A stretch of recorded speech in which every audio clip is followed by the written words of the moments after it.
Hello guys and gals, this is Rachel, the Modern Shaman, and I'm going to do another Q&A question here in a minute that was sent to me. Before I do, like I announce on all of these little videos at the beginning, if you'd like to contact me and connect with me, schedule a one-on-one session, see where I'm going to be in terms of events or speaking, you can visit my website, which is themodernshaman.net. And if you want to access these videos later, just subscribe to my YouTube channel, which is just The Modern Shaman. And it has all sorts of videos on there that you can scroll through and see if they're relevant for you or what you're experiencing. All right, now that that is out of the way, I'm going to jump into the question. Sorry, the lighting, I don't know if y'all can see this, keeps shifting. I am so not a professional at this, and if any of you out there are video professional people and would love to like process these things for me, be my guest. I would love to have some video help on these things. But all that to be said, and you know what else is funny? This is another tangent, but I literally was just making a video 5 seconds ago and I was talking on there for like a minute before I realized that I hadn't even pushed the start button, and so none of it got It's so bad. Okay. Anyways, the topic for today that I was going to address is a question someone sent me about psychic blocks.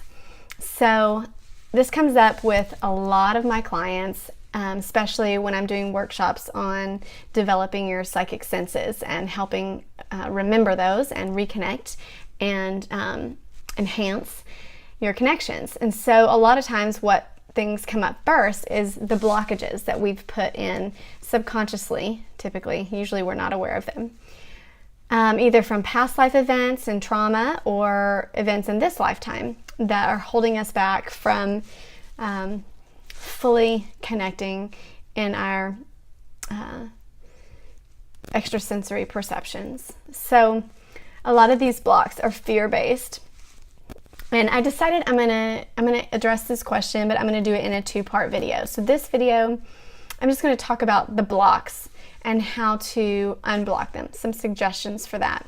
And then I'll do another video after I finish this one about how to handle, once you're unblocked, this kind of onslaught, this waterfall of all these connections now coming in, and kind of how to handle that and process that and move through that stage in your psychic development.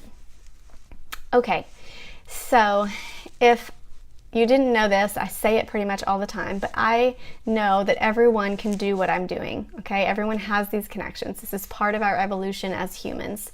It was part of our de-evolution, and now we're going back up and reconnecting in these ways. And so sometimes we've had previous lifetimes that we've used these gifts, and maybe it didn't turn out so well for us because there was a lot of vibrational frequency on the friction on the earth to metaphysical, spiritual connections in the past. I don't think that's a surprise to anyone with, you know, all that we've been through in the dark ages and things like this. But I'll use an example from my personal life.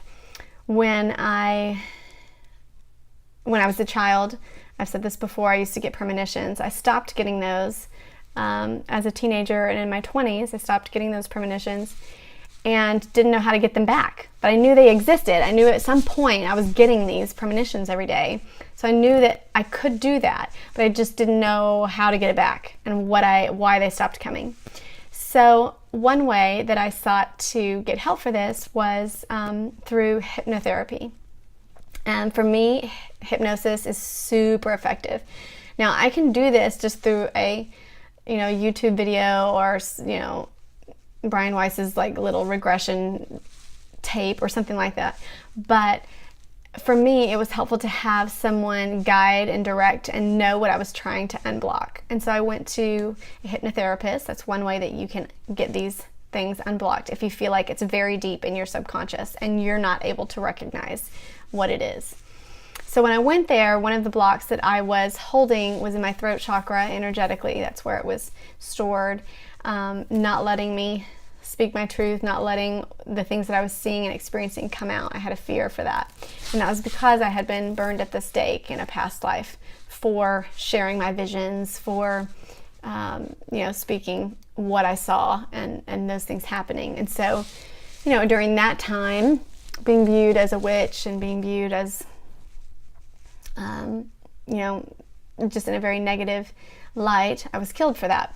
So I had this block that was triggered by that life, but still carried on energetically in this life. And so that hypnosis session helped to bring that release of that block.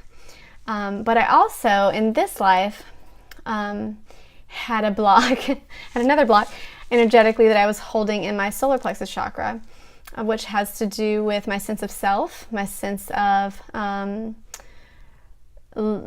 self-love, self-acceptance, boldness, the freedom to be yourself. These blockages are held in the solar plexus chakra. And I sought healing for that through acupuncture. Now, that's another way. Energetically, those needles are stainless steel. For me, they're very effective to pull energy out of my body and move it around. And so during a acupuncture session, I started getting all of these visions when they were focused on that block in my solar plexus chakra of the memory of what happened to me when I was in 5th grade, which seemed kind of insignificant to me, but I was holding energetically this event, and it was blocking me from feeling free to be myself and to share my gifts. Because it was that event, a child that was sitting behind me in class, one day when I was wearing a ponytail, cut off my ponytail, just like cut it with scissors in his desk. And so I had to go to the beautician that night, and they cut all my hair off, and I had this boy cut, it was shaved, and then my hair on the top was just really short, like just, short. But at the time, there wasn't really a lot of cute hair. It just looked like a little boy, basically. And I was in 5th grade, and I remember, when she turned me around to let me look in the mirror afterwards to see myself, it was the first time I didn't like who I was. I didn't like what I saw, and I disassociated myself with that.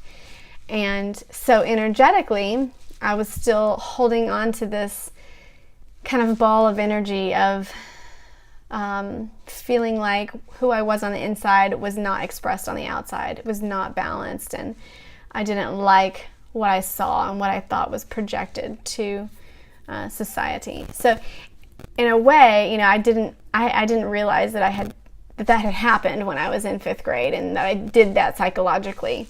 But that came up, I saw that vision, I realized it as I was in that acupuncture session that I needed to clear this energy. So part of that clearing was the physical energy clearing with the needles, and again, moving the energetic channels and opening them.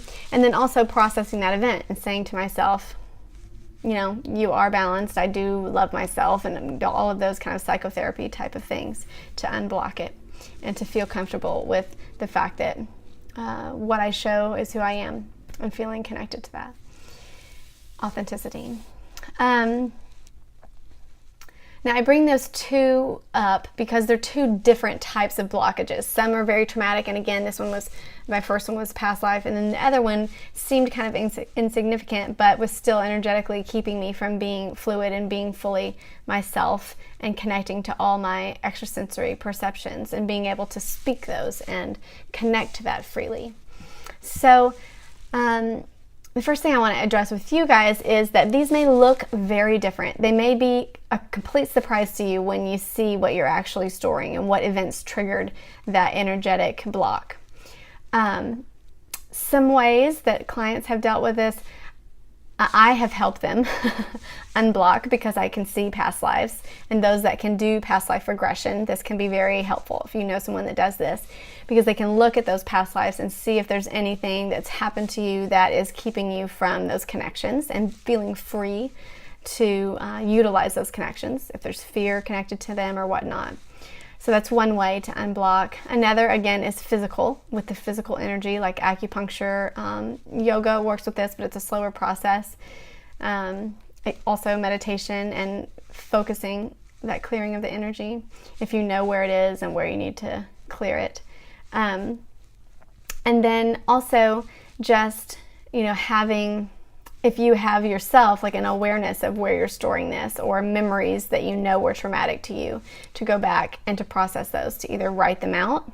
This is things that we've done with clients that Spirit has directed to write them out. You got to get them out of your body. So a lot of times it looks like writing or expressing. It's for you. It's not for anyone else. So it's not like, a 12-step process of, or say asking for forgiveness for someone else or something like this. This is for your own energetic release. So it's getting it out of the body, speaking it or writing it, if you're aware of those things. If you're not, it's going deeper and having someone help you that can see those things for you. Once they're pulled out, there's a release of that energy. And it feels a lot of times like you've had a really intense massage and detoxified your body, or been in the sauna and sweat all that crap out of your body. So you have to rehydrate, you have to connect and realign and re-energize your energetic centers after an event like this has been processed. I'm going to stop the video here, and then the next video I'm going to talk about what to do once those blocks are unblocked for you, and how to then deal with the onslaught of connection. So, hope that was helpful. Blessings.